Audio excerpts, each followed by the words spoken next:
Nandito na lang sana si Vincent Jeremy.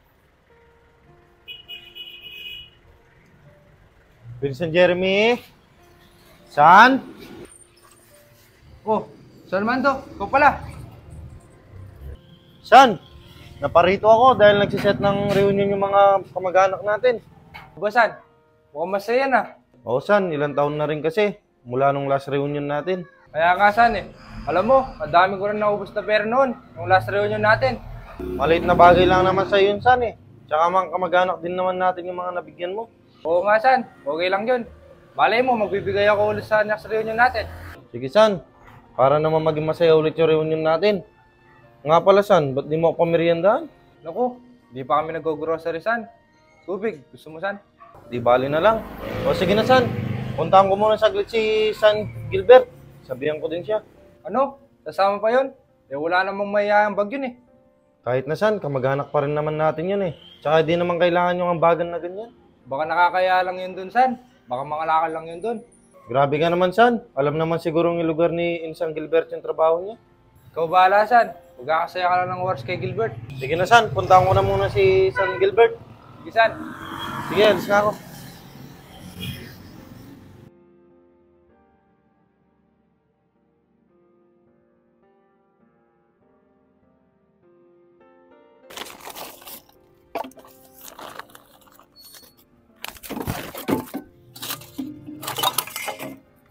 Insang Gilbert! Oh, San Mando, ikaw pala. Mukhang busy ka, San, ha? Di na masyado, San. Nga pala, gusto ka na. Eto, San, okay lang naman. Ikaw ba? Ito, San, okay naman. Nakakaraos naman kahit papano. Dito, San, upo muna tayo. Hindi na, San. Okay lang. Upo ka muna, San. Bili muna ako merienda. Hindi na, San. Busog pa naman ako. Sigurado ka ba, San? Oo, San. Buti ka pa. Kahit ganyan lang yung trabaho mo, inaalok mo ako. Di tulad ni San Jeremy. Siyempre naman, San. Dalang mo lang naman pumunta dito eh.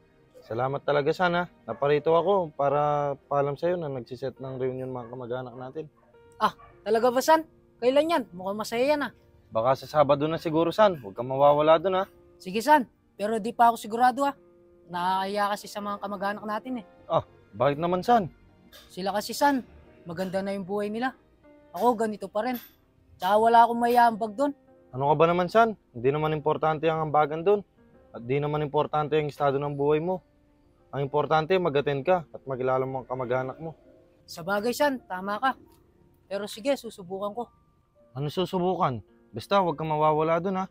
Sige, San. O sige, San. Dito na ako para masabihan ko pa yung iba nating kamag-anak. Sige, San, mag-ingat ka. Sige, San. Salamat, ha? Sige, San.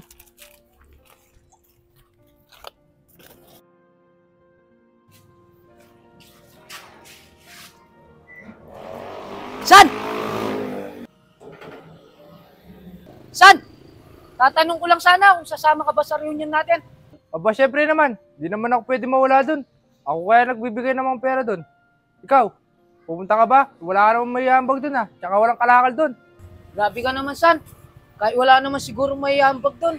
Kamag-anak naman natin mga yun. Ano? Pupunta ka sa reunion ng wala kang bag? Di ka ba nahihiya nun? Sabi kasi ni San Mando, di naman importante yung nambagan doon. Ang importante, maka-attend ka. Sabagay, wala ka naman mayayang bag dun eh. Eh sa'yo pa lang, kulang na yung kinikita mo. Sige na, inaaksaya mo lang yung oras ko.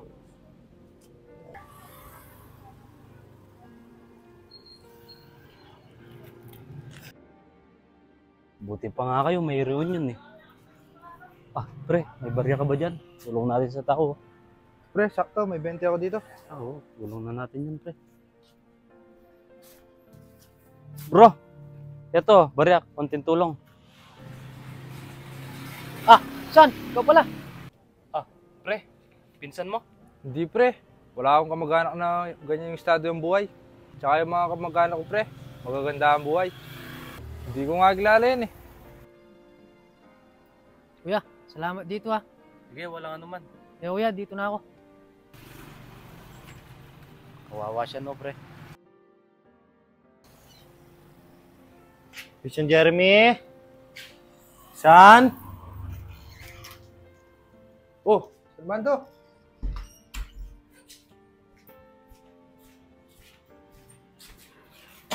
Oh, San, bukas na pala yung reunion, ha? Huwag kang mawawala, ha? Oo naman San, ako ba mawawala doon?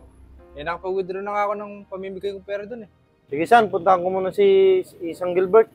Napapunta lang ako dito, baka lang kasi makalimutan mo. Ako pa ba kakalimutan ko yung reunion natin? Tsaka sasama ba talaga si Gilbert? Oo San, kaya kamag-anak naman natin siya eh. O sige San, basta pagbihisan mo siya, baka nakakaya kasi siya dun eh. O sige San, Sige. punta na ako sa kanila. San, Oh, San, ikaw pala. bukas na yung reunion natin ha, huwag kasama mawawala ha. Di na sana ako sasama, San. Baka magmukha lang akong kaiyaya dun. Ano ka ba naman San? Kakamag-anak naman tayo doon. Nakakaya kasi, San. Wala man lang ako mayambag dun. Di yan San, daan na lang kita bukas. Di na, San. Di na ako maghahatid. Ito naman, daan lang na reunion natin. Ako bahala sa'yo. Bahala na, San. O sige, daan na lang kita bukas ha. O paano ba? Daanan ko muna yung mga iba nating kamag-anak. Sige, San. San, salamat ha, dahil mag-attend ka. Di na nga sana ako mag-attend, San. Aso, nakakaya naman sa'yo. Sinundo mo pa ako. Ano ka ba naman San, wala yun. O tara, daan na natin si Vincent Jeremy. Tara, San.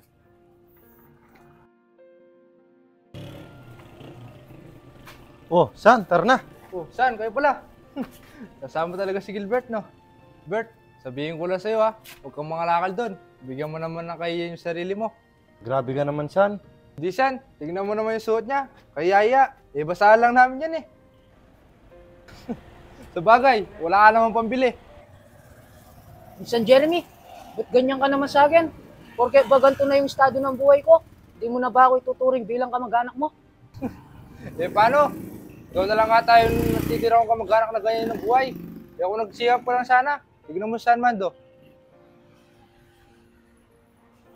San, huwag ka naman ganyan kay Vincent Gilbert. Totoo naman yung sinasabi ko sa kanya San eh. Ako nagsumikap lang sana siya. Hindi sana ganyan yung buhay niya. Kaya nakakaya siya maging kamag-anak eh. San, forget ba ganyan estado ng buhay ng pinsan natin? Di mo na ba siya tuturing bilang kamag-anak mo? Oo San, kahit di kami magkita niyan eh. Wala akong pinsan na basahan. Grabe ka naman San. Bakit San?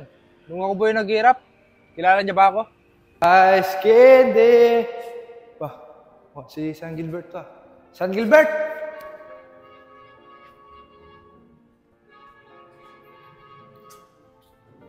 San Gilbert, bili ka ng ice candy. Insan, Ako to, si Jeremy. pasensya ka na. Di talaga kita natatandaan. Ito naman, nakahanap lang ng magandang trabaho. Hindi na ako kilala. Wala kasi akong kamag-anak na ganyan lang yung buhay. Grabe ka naman, San. Bili ka na lang ng ice candy ko para makatulong ka naman sa akin. Pasensya ka na. Baka sumagit pa yung tiyan ko sa candy mong yan. Sige, San. Salamat na lang. Sige.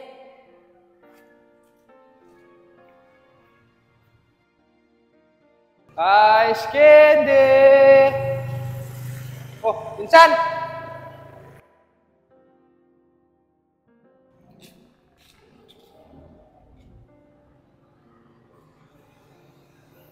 Meron talagang pinsan na hindi kayo tuturing na kamag-anak dahil sa estado ng buhay mo.